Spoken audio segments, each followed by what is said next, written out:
There's a special connection between Ethiopia and Jamaica. Let me tell you why. Back in the 20s and 30s, there was a religious uprising against colonialism within the churches in Jamaica. This was all inspired by Marcus Garvey and his Back to Africa movement.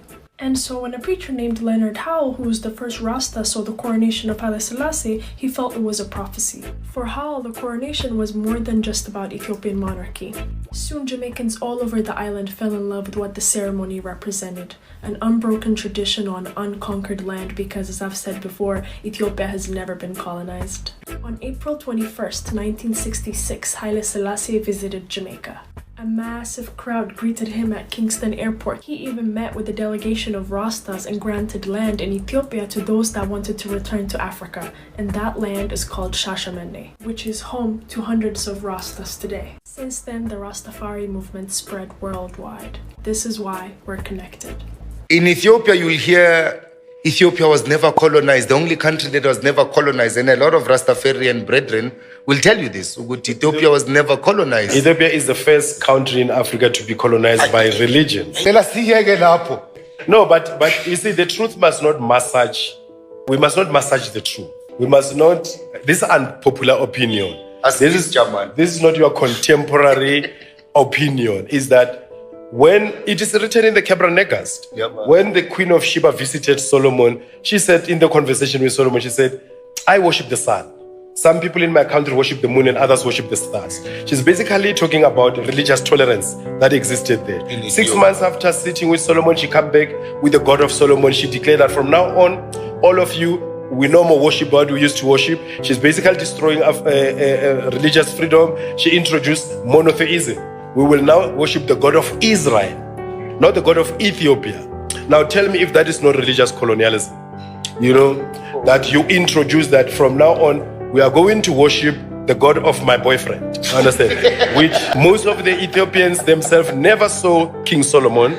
That is why among the Oromos, they will tell you that the Solomonic dynasty, or the myth of Solomon and Sheba, it is a myth based on fornication and theft. It is said that the Ethiopian royal family traces its lineage back to King Solomon, and the dynasty's lineage stretches back to a union between King Solomon and Queen Sheba. Born to a noble family in eastern Ethiopia, Tafari Makanen was surrounded by privilege and prestige from the very earliest years of his life. Through his mother's bloodline, Tafari laid claim to Ethiopia's Solomonic dynasty, which according to traditional beliefs had ruled the empire from as far back as the year 980 BC. According to an ancient text known as the Kebra Negast, which is translated as the Glory of Kings, the Solomonic dynasty began when Makeda, the Queen of Sheba, traveled from Ethiopia to visit Israel's King Solomon, the son of David. Although this famous meeting between the two monarchs is referenced in both the Old and New Testaments of the Christian Bible, the Kebra Negast goes into more detail, telling of how the queen fell pregnant shortly after meeting King Solomon and subsequently gave birth to his son Menelik I, who ultimately became the first Solomonic emperor of Ethiopia. Rasta, a long time we did I tell you about that. Watch the whole video and stand up on that. Alright, Rasta man, I want you to watch the video and stand up on it. I want to know what Selassie I deal with it.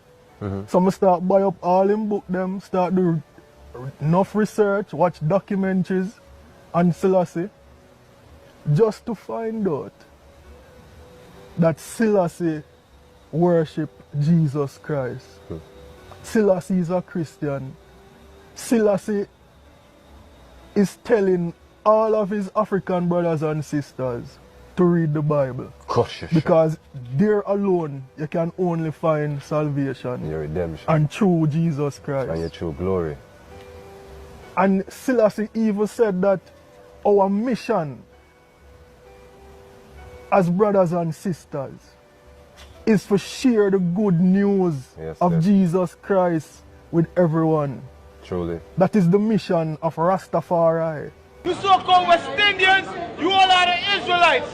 You Guyanese, you Trinidadians, you Jamaicans, you all are the Israelites according to the Bible. That's right. This is what God says for you Israelites. Read that again. My people are destroyed. Yeah. All outside destroyed. Read on. For lack of knowledge. For lack of what? For lack of knowledge. For lack of what? Of knowledge. Of what? Knowledge. Where you got that knowledge from that you are Rasta man? I Rasta. I tell you, man. After you kill my say Rasta.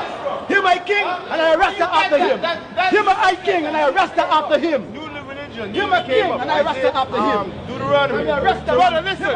They said Selassie is the conquering lion of the tribe of Judah, right? What did Selassie conquer? He ain't conquered nothing. That's right. He had to run to the European nations. A few ex-followers of Garvey had begun to mix Haile Selassie, symbol of Africa, with biblical notions of a Messiah. By abbreviating Jehovah or Yahweh to Jah and adding this to the emperor's earlier name Rastafari, they created the invocation Jah Rastafari, a black Messiah for their redemption. It would be years before any followers of the Rastafarian faith reached Ethiopia. The emperor knew nothing about them, as he himself returned, with British military help, to reclaim his throne. I'm not the Messiah. I say you are, Lord, and I should know I followed a few. Hail Messiah! I'm not the Messiah. Will you please listen? I am not the Messiah. Do you understand? Honestly. Only the true Messiah denies his divinity. What? Well, what sort of chance does that give me? All right, I am the Messiah. He is. Emotional damage. Millions of Christians throughout the world, Your Imperial Majesty, will regard you as the reincarnation of Jesus Christ. I had heard of that idea. I also met certain Rastafarians. I told them clearly that I am a man, that I am mortal, and that I will be replaced by the oncoming generations, and that they should never make a mistake in assuming or pretending that the human being is emanated from a deity. But, despite this clear declaration, millions of Ethiopians still believe that he is the reincarnation of Jesus Christ. Others at least proclaim him the defender of their faith and the symbol of their power.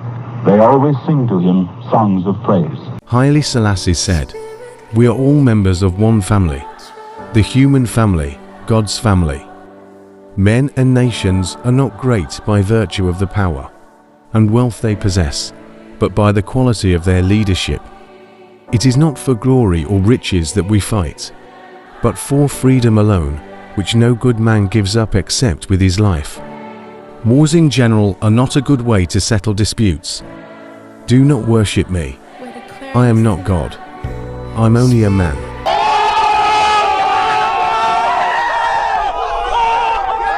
When Jesus Christ was born from Virgin Mary, from that time on, he lived an exemplary life, a life which men everywhere must emulate.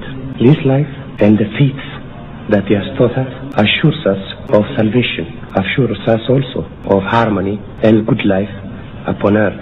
Because of the exemplary character of the life of Jesus Christ, it is necessary that all men do their maximum in their human efforts to see to it that they approximate as much as they can the good example that has been set by him. It's quite true that there is no perfection in humanity. From time to time, we make mistakes.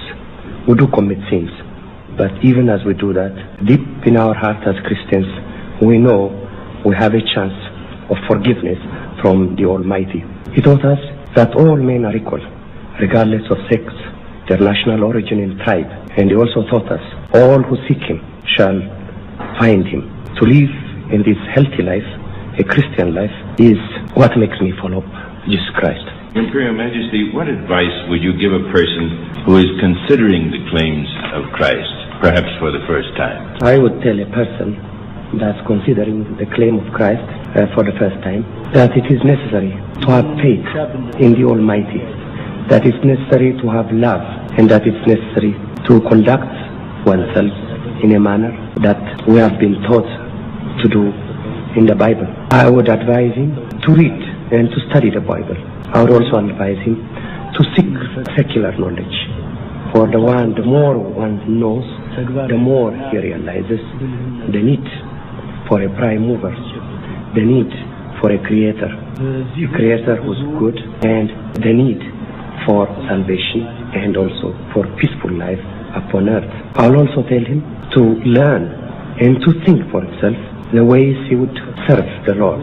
In these thoughts and in this undertaking of his, he will inevitably find the way of serving his fellow men, for his faith would then be manifested by his conduct. If Christians behave in this way, if we dedicate ourselves to this fundamental task, then we will have a peaceful world and will be assured of not transgressing against the will and the commandments of God. Your Imperial Majesty, are there any incidents in your life which stand in your memory as times when faith in Christ sustained you? In my life, where the belief in the Almighty and the Christian faith has sustained me times of trouble and difficulties.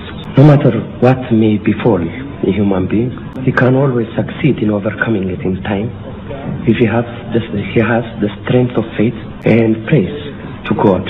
For inevitably, he comes to the assistance of those that believe in him and those that through their work live an exemplary life.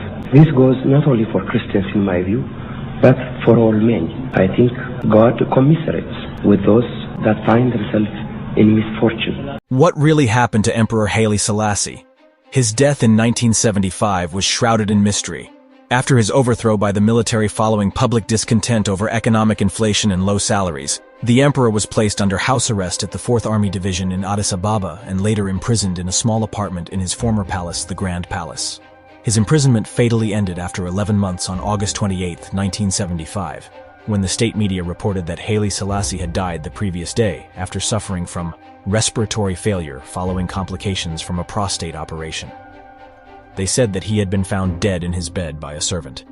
This was denied outright by his doctor Asrat Woldais, who rejected the government's story of the 83-year-old's death. It was widely believed that he was assassinated. His successor, the Crown Prince Afsa Wasson Haile Selassie, who had been living in London since the overthrow, said his father had been in excellent health and demanded that independent doctors and the International Red Cross be allowed to carry out an autopsy to ascertain the cause of Haile Selassie's death. This wasn't done, and official sources said he was buried in the strictest privacy according to Ethiopian custom, which demands that a monarch is buried within 24 hours after death. The assassination rumors were rife until in 1992, when a coalition of rebel forces, the Ethiopian People's Revolutionary Democratic Front, EPRDF, overthrew the Derg. After 17 years since his death, Haile Selassie's remains were found under a concrete slab on the palace grounds. Some reports say his bones were found beneath a latrine. The remains of the emperor were buried in Bata Church, near the tomb of his great-uncle Menelik II, after a befitting imperial funeral by the Ethiopian Orthodox Church on November 5, 2000. Hebrews 9:27, and just as it is appointed for man to die once, and after that comes judgment.